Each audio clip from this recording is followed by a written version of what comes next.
الحمد للہ رب العالمین والصلاة والسلام علی خاتم الانبیاء والمرسلین وعلی آلہ وصحبہ ومن تبعهم الی یوم الدین، اما بعد۔ گزشتہ سبق میں فصل فی الموانع کے وارث جن کن صورتوں میں وراثت سے محروم ہوتا ہے وہ پڑھا تھا، جس کی 4 صورتیں تھیں: رقیت اور قتل کر دینا، اختلاف دینین، اور چوتھا اختلاف دارین۔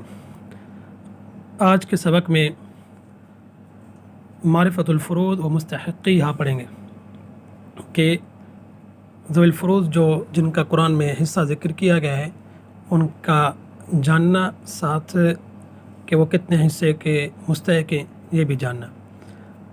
تو باب معرفت الفروض و مستحقیہا۔ الفروض المقدرۃ فی کتاب اللہ تعالی 6: النصف والربع والثمن والثلثان والثلث والسدس وعلی التضعیف والتنصیف، کہ وہ حصے جو اللہ کی کتاب میں، اللہ تعالیٰ کی کتاب میں، قرآن میں متعین کیے گئے ہیں وہ 6 ہیں۔ ان کے 2 قسمیں ہیں۔ ایک قسم ہے النصف والربع والثمن، اور دوسری قسم ہے ثلثان، ثلث، سدس۔ کہتے ہیں تضعیف اور تنصیف۔ تضعیف اور تنصیف پر کے دوگنا کرنے سے حصے بنتے یا ان کو آدھا کرنے سے، نصف کرنے سے حصے بنتے۔ جس طرح کہ نصف ہے، اگر ہم اس کو اور نصف کریں گے، نصف یعنی کسی چیز کا آدھا، اگر اس کو ہم اور آدھا کریں گے تو ربع بن جائے گا نوع اول کا، اور اگر اس کو بھی آدھا کریں گے تو ثمن بن جائے گا۔ تو ثمن 8واں حصہ، ربع 4تھا حصہ، نصف اس کا آدھا۔ اگر مثال کے طور پر 8 روپے ہیں تو اس کا ہوگا نصف 4 روپے۔ تو 4 روپے کو اگر ہم آدھا کریں گے تو 2 روپے ہو جائیں گے، اور 2 روپے ثمن کا ربع ہے۔ اسی طرح ثمن کہ اگر ربع کو اگر ہم اور آدھا کریں گے، نصف کریں گے تو ثمن بن جائے گا 8واں حصہ یعنی 1 روپیہ۔ والثلثان والثلث والسدس، یہ نوع ثانی ہے کہ ثلثان کہ سدس چھٹا حصہ کہتے ہیں۔ اگر چھٹے کو اگر ہم دگنا کرتے تو بنے گا ثلث، کیونکہ اس طرح سمجھے کہ اگر 6 روپے ہیں، 6 روپے کا چھٹا 1 روپیہ ہوگا، تو اگر 1 روپے کو ہم ڈبل کرتے ہیں 2 روپے، تو 2 روپے 6 روپیوں کا ثلث ہوگا، تیسرا حصہ ہوگا۔ تو اگر ہم ثلث کو ڈبل کریں گے تو ثلثان ہو جائیں گے، 4 روپے ہو جائیں گے۔ تو اسی طرح ثمن کو اگر ہم ڈبل کریں گے تو ربع ہوگا، ربع کو ڈبل کریں گے نصف ہوگا، نصف کو اگر آدھا کریں گے، اس کے اندر تنصیف ہوگی تو ربع کی طرف جائے گا، ربع کو تنصیف کریں گے تو ثمن کی طرف چلا جائے گا۔ ثلثان ہے، اگر ہم اس کو نصف کریں گے تو ثلث کی طرف جائے گا، ثلث کو اگر نصف کریں گے تو سدس کی طرف جائے گا۔ تو اس طرح علی التضعیف والتنصیف۔ واصحاب هذه السهام 12 نفرا، کہ یہ سیام جو حصوں والے ہیں کل 12 ہیں۔ 4 من الرجال، 4 مردوں میں سے، وهم الاب والجد الصحیح، ایک والد، دوسرا جد صحیح۔ جد صحیح، صحیح کے لگانے، شرط لگانے سے، قید لگانے سے یہ کہنا چاہ رہے ہیں کہ جد فاسد اس سے ساقط ہے۔ تو اس کے آگے آ رہی ہے تعریف، وہ ابو الاب وین اعلیٰ، کہ باپ کا باپ یعنی دادا۔ جد کا اطلاق دادے پہ بھی ہوتا ہے، نانا کے بھی ہوتا ہے، لیکن اس کی تمیز لے کے آنی پڑتی ہے، جد من الاب و جد من الام۔ تو یہاں کہہ رہے ہیں وہ ابو الاب وین اعلیٰ۔ اس طرح اوپر جتنے دادا چلتے جائیں گے کہ والد کا والد، تو دادا، پردادا، پھر دادا کا دادا، تو اس طرح اوپر جتنے بھی چلتے جائیں گے، اگر نیچے والے قریب والے نہیں ہوں گے تو بعید والے مستحق ہوتے جائیں گے۔ والاخ لام، کہ اخیافی بھائی یعنی وہ بھائی جو ماں شریک ہو، جن دونوں کی ماں ایک ہو۔ والزوج، اور شوہر۔ تو یہ 4 ہیں جو رجال میں سے ہے۔ وثمان من النساء، اور 8 عورتوں میں سے ہے۔ وہن الزوجہ، بیوی، والبنت وبنت الابن، بیٹی اور بیٹے کی بیٹی۔ وان سفلت، اس طرح نیچے بیٹے کی طرف سے چلیں گے، بیٹی کی طرف سے نہیں، کہ بیٹے کی بیٹی یا پوتے کی بیٹی یا پڑ پوتے کی پوتی، اس طرح پڑ پوتے کی بیٹی، پوتی۔ والاخت لاب و ام، اس طرح عینی بہن یعنی حقیقی بہن، یعنی جو ماں باپ جن میں دونوں شریک ہوں۔ والاخت لاب اللاتی، بہن۔ والاخت لام، اور اخیافی بہن۔ والام والدہ، والجدۃ صحیحہ اور جدہ صحیحہ۔ جدہ صحیحہ کون ہے؟ کہہ رہے ہیں کہ وہی التی لا يدخل فی نسبتها الی المیت جد فاسد۔ پہلے گزر چکا جد صحیح۔ جد صحیح ابو الاب جد کو کہتے ہیں۔ جد فاسد کسے کہتے ہیں آگے آ رہا ہے لیکن ان کو سمجھ لیں کہ جد فاسد سے کہتے ہیں جس کا میت کی طرف نسبت کرنے میں مؤنث کا واسطہ تھا، ماں کا واسطہ تھا۔ تو ماں صرف یہ حقیقی ماں نہیں، ساتھ اوپر جتنی بھی اوپر جلے گی کہ اگر دادا کے بیچ میں کوئی بھی مؤنث آ جائے گی تو وہ جد فاسد کہلائے گا۔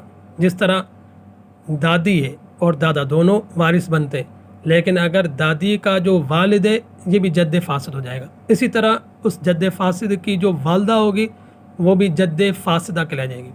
تو جن کے اندر جد فاسد نہیں ہے، ہر وہ دادی یا نانی جس کے بیچ میں جد فاسد نہ آئے تو وہ وارث بنے گی۔ والجدۃ الصحیحہ وہی التی لا يدخل فی نسبتها الی المیت جد فاسد، کہ وہ ہے جس کی نسبت میں داخل نہ ہو، جس کی میت کی طرف نسبت کرنے میں داخل نہ ہو جد فاسد۔ احوال الاب اما الاب فلو احوال ثلاث، کہ والد کے 3 احوال ہیں۔ یہاں سے یہ وہ احوال چل رہے ہیں جن کا آگے بہت زیادہ استعمال ہوگا۔ جب تک یہ یاد نہیں ہوں گے آگے کے احکام اور آگے کے مسائل یاد نہیں ہوں گے، تو ان کو ازبر یاد کرنا ہے۔ ان پہ زیادہ پہلے والے سبقوں کے بنسبت ان پہ بہت زیادہ توجہ دینی ہے اور روزانہ ان کو دہرانا ہے۔ جس طرح فاتحہ سورہ یاد ہوتی ہے کہ اسے یاد کرنے کی ہمیں ضرورت نہیں پڑتی، اس طرح ان کو اس طرح یاد کرنا ہے کہ ان کو پھیرا دینے اور دہرانے کی ضرورت نہ پڑے۔ تو اما الاب فلو احوال ثلاث، کہ والد کے ان کے 3 احوال ہیں۔ الفرض المطلق وہ السدس، کہ فرد مطلق صرف ذوی الفروض بنے گا۔ وذالک، اور تب ہوگا ذالک مع الابن او ابن الابن او ابن الابن وان سفل، کہ یا بیٹے کا بیٹا، کہ بیٹا ہو یا بیٹے کا بیٹا ہو، یا اس طرح نیچے پوتا یا پوتے کا پوتا، پوتے کا بیٹا، تو اس طرح اگر نیچے ہو تو والد کو سدس ملے گا، چھٹا حصہ ملے گا۔ والفرض والتعصیب معاً، کہ یہ دوسری صورت بتا رہے ہیں کہ ذوی الفروض میں سے بنے گا اور عصبات میں سے بھی بنے گا، اور تب بنتا ہے وذالک مع الابنۃ او ابنۃ الابن، کہ بنت ہو یا بیٹے کی بیٹی پوتی ہو۔ وان سفلت، اس طرح نیچے کہ بیٹے کی بیٹی یا پوتے کی بیٹی یا پوتے کی پوتی، نیچے جتنا چلا جائیں گے تو اس صورت میں یہ فرض بھی ہوگا، یعنی ذوی الفروض میں سے بھی ہوگا اور تعصیب بھی ہوگا۔ آگے ہم پڑھیں گے اگر ایک بیٹی ہوتی ہے تو اس کو نصف ملتا ہے، تو اگر ایک بیٹی ہوگی تو ذوی الفروض کے حساب سے والد کو سدس تو ملے گا، چھٹا حصہ ملے گا، اور بنت کو اگر ایک ہوتی ہے تو اس کو نصف ملتا ہے، تو باقی 2 حصے بچیں گے، تو یہ 2 حصے والد کو عصبات کے حساب سے مل جائیں گے۔ اگر 2 بیٹی ہیں تو ان کو 2 ثلث ملتے ہیں، یا اگر بیٹی اور پوتی آگے آ جائیں گے تو پھر ان کو پھر بھی 2 ثلث ملتے ہیں، تو سدس اس میں سے والد کو ذوی الفروض کے حساب سے ملے گا، اور باقی 1 بچے گا تو وہ عصبات کے حساب سے والد کو ملے گا۔ وان سفلت، اس طرح نیچے۔ والتعصیب المحض، اور تیسرا ان احوال میں سے تیسرا تعصیب محض، یہ خالص یعنی عصبہ بنے گا۔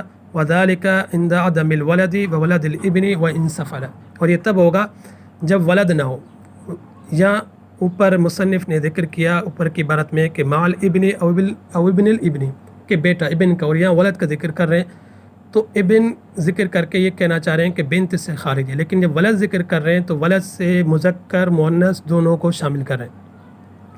تو ابن اگر آئے تو یہاں مقصود مذکر ہوگا اور مؤنث شمار نہیں ہوگی، اگر ولد ہوگا تو اس میں مذکر مؤنث دونوں شامل ہوں گے۔ تو اردو میں جس طرح ہم لفظ استعمال کرتے ہیں اولاد، تو عند عدم الولد، کہ کوئی اولاد نہ ہو، کوئی ولد نہ ہو۔